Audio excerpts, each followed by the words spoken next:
कोटी वर्षांपूर्वी तप्त रसातून या सह्याद्रीचा जन्म झाला. उंच उंच डोंगर रांगा, खोल दऱ्या, खाच खळगे निर्माण झाले ते जणू इतिहासाच्या पानांवरती सुवर्णाक्षर लिहिण्यासाठीच.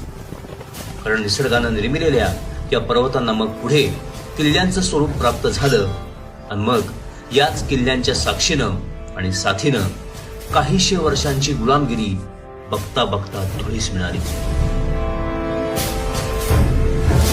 छत्रपती शिवाजी महाराजांच्या याच गड किल्ल्यांपैकी 12 किल्ले नुकतेच युनेस्कोने जागतिक वारसा हक्कांच्या यादीत समाविष्ट केले.